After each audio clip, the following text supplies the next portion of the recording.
eerily similar to those of Anakin Skywalker after Luke takes his helmet off at the end of Return of the Jedi.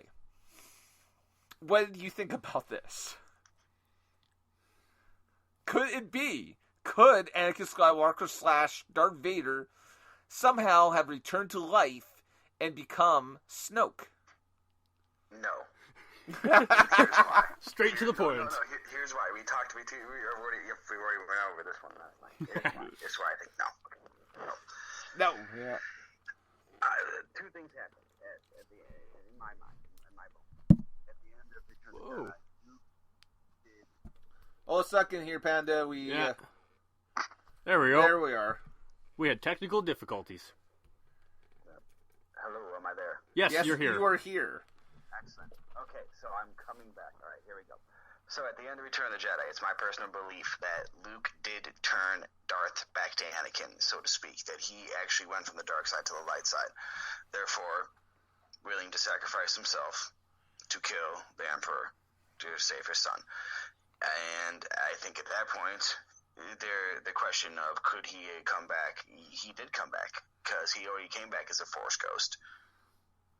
But he was back already as a Force ghost, as Anakin. So therefore, I do not think that it's already been shown to us that no, he did not somehow come back to life. That's my personal opinion. But if they somehow managed to not only just bring him back to life, but clone him, could they not manipulate, his memory or his, thoughts of who he is? But what is the clone then at that point? I mean, how do you say clone him, but but now you're going into the extended universe, that doesn't matter anymore. So exactly, man. Yeah. I don't know. I mean, the clone. It's great to have a clone, but I mean, then you have to worry about that clone, right? It's still is that clone then himself sensitive in the Force? What makes that clone? Is it just the body? Is it the structure? Is it the person? Is it the memories? Like you said, I mean, it is really technically Vader or Anakin at that point. Can you even consider that to be that person at that point? So I think for all, in my mind and for my purpose, I think that Anakin / Vader is gone. And if anything, he's a Force ghost and they can hop around and say hi to Luke every now and then. That's what I want to choose to believe. Yeah. There is one theory which we all choose to ignore because we are so focused on it actually being somebody that we all know, is that this is actually nobody, that has been revealed before. This is a brand new person. That they're just putting this guy in here, making people believe that he is someone, different and not who he says he is. Well, it quite possibly could be a survivor of the Jedi massacre that happened during the Clone Wars, and that he went off and he stayed hidden for the 50 or 60 years that existed between them. It's quite possible that it has nothing to do with any of the movies. I mean, honestly, I think that's a better theory than, Anakin Skywalker or Emperor Palpatine, because that would just be kind of a cop-out, in my opinion. I think... Here's a name I'm going to drop on you that canonically speaking, is still out there in the universe that has not had an ending to. Darth Maul. Yes, there is a theory. Now, I mean, you're obviously a fan of the Clone Wars series, so... for those people who haven't actually seen the Clone Wars series, Darth Maul actually returns. Yes, which is an interesting theory, and it would make sense. Definitely, Palpatine is gone, Vader is gone.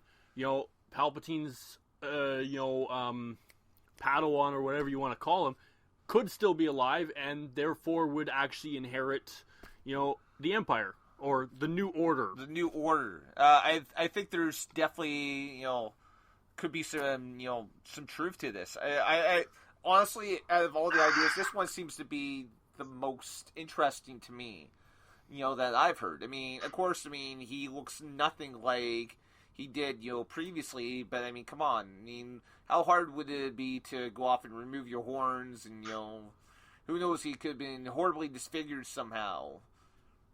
Well, maybe it's not, follow me here, maybe it's not Maul, but maybe it's Maul's apprentice, Maybe it's Maul's apprentice. Snoke then killed Maul. That's how he is trained into the dark side, or the ways of the dark side, and is so powerful and able to take on and persuade Ben to turn against Luke. Because I wouldn't say that I'm a huge fan of the Clone Wars. I did enjoy it. There's a lot of things I did not enjoy about it, but I did enjoy it. But it is considered canonical, so I will therefore hold out the possibility that Darth Maul obviously exists out there at some point, and something had to have happened to him. So if we're trying to throw out the idea that this guy could be Snoke, now this guy is what I mean, we're saying that he could, be a new guy. Then you'd obviously ask the question, how did he become, trained in the dark side and the Force itself? Why did he do the dark side? Yeah, all those questions, and my answer would probably be Darth Maul, because if he's still out there, that would be the most logical in my mind. He would be the person that he would train. Yes, Definitely. Now, the biggest question though is obviously Snoke has some connection to Kylo Ren, Ben Solo.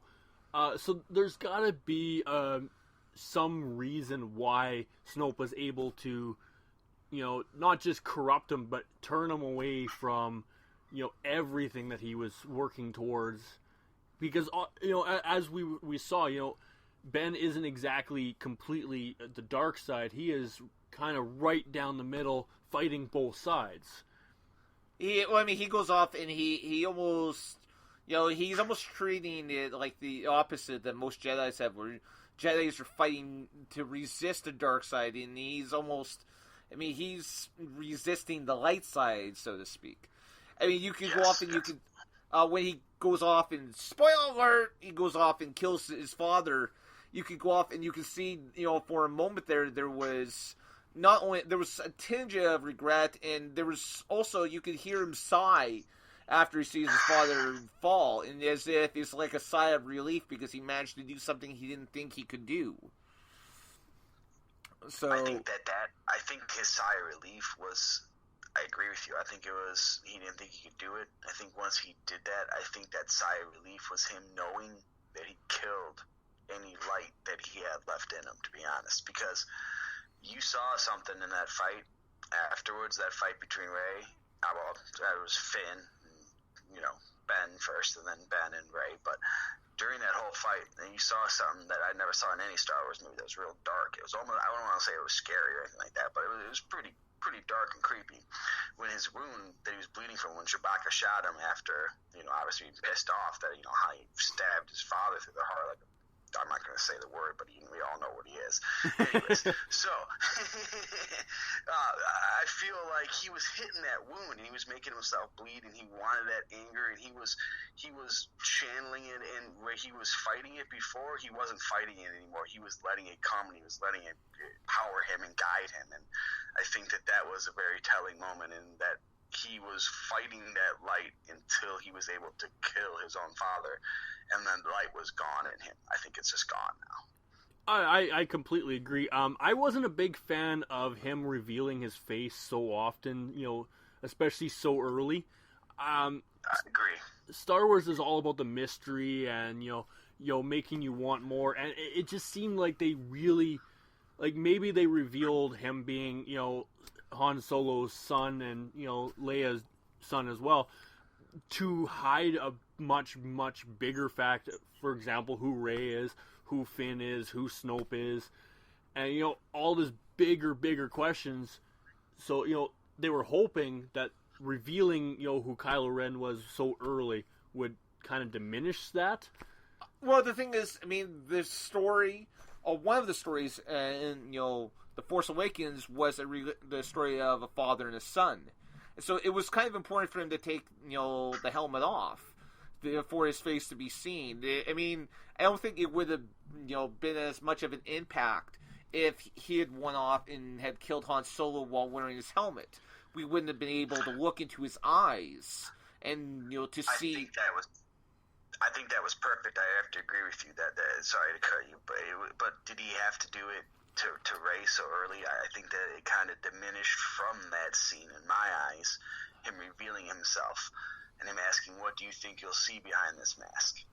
Yes, we all know what we were going to see behind that mask. He had already did it like it was no big deal to Ray. So I feel like he should have kept it more shrouded up to that. But that's just nitpicking at that point. I mean, Yeah, true.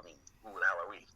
Well, see, like I look at the original trilogy. It took 2 movies before they revealed that Darth Vader was Luke Skywalker's dad. So we kind of want the build up to mystery, and maybe that's what we're gonna get with Rey instead.